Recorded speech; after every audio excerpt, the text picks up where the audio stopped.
Hello friends, আমি চলে এসেছি আরেকটা ছোট্ট মিনি ব্লগ নিয়ে। তো আজকে আমি তোমাদেরকে একটা জিনিস দেখাবো। তো চলো দেখাই। এটা হলো আমাদের গাছ, যেখানে ছোট ছোট লঙ্কা হয়েছে। এইগুলো মাই বেসিক্যালি সব করে, এই সার দেওয়া, সব গাছ কিনে লাগানো সব মাই করে। তো হ্যাঁ, এই তিনটে হয়েছে। কত বড় বড় লঙ্কা দেখো।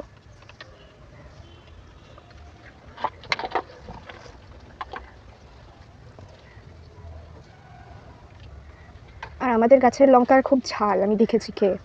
এগুলো আজকে মুড়ি দিয়ে খাবো।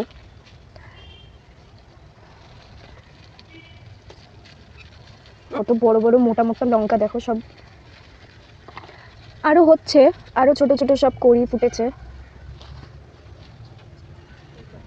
আর নেই, এই তিনটেই বড় বড় লঙ্কা হয়েছিল, তুলে নিলাম। এটা আজকে খাবো। আচ্ছা, এখানেও হয়েছে, এখানেও একটা লঙ্কা হয়েছে। কোথায় গেল? হ্যাঁ, এই যে এখানেও একটা লঙ্কা হয়েছে, কিন্তু এটা ছোট। এটা এখন তুলবো না, আর 2-3 দিন পর তুলবো, আর একটু বড় হোক। ও, এখানেও অনেকটা লঙ্কা হয়েছে। এই দেখো মা, এই যে এখানেও একটা কত বড় লঙ্কা। আমাদের বাইরে থেকে লঙ্কা কেনার দরকার পড়ে না, এখান থেকেই আমরা লঙ্কা। এখানেও কত ফুল ফুটেছে, তোলা হয়নি। আরও অনেক জবা ফুল ফুটেছিল, সেগুলো সকালে বাবা তুলে নিয়েছে। এইগুলো সব মায়ের গাছ। এই যে এগুলো সব কালকে ফুটবে, তাই না? এগুলো সব কালকে ফুটবে তো। এই যে আমি পুজো দিলে এই ফুল, কোনো ফুলই বাদ দিই না, সব কটা তুলে নিই। কত সুন্দর ফুল আমাদের, দেখুন। কদিন আগে বেদানা ফুটেছিল, এত বড় বেদানা ফুটেছিল। এদিকেও দেখাই, এখানেও ফুল ফুটেছিল, সকালে ভর্তি ফুল ফুটেছিল। তো সেগুলো বাবা তুলে নিয়ে গেছে। ফুল ফেলা হয়, সেখান থেকেই ফুল গাছটা উঠেছে।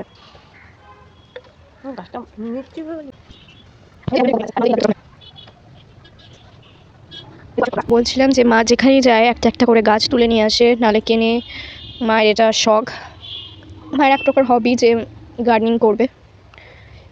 পুরো ছাদটা মা গার্ডেন বানিয়ে দিয়েছে। তো আমি দেখিয়ে নিয়েছি আমাদের গাছ।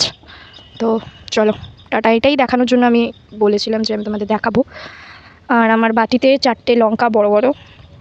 তো চলো আজকের মতন এখানে ব্লগ এন্ড করছি। টাটা।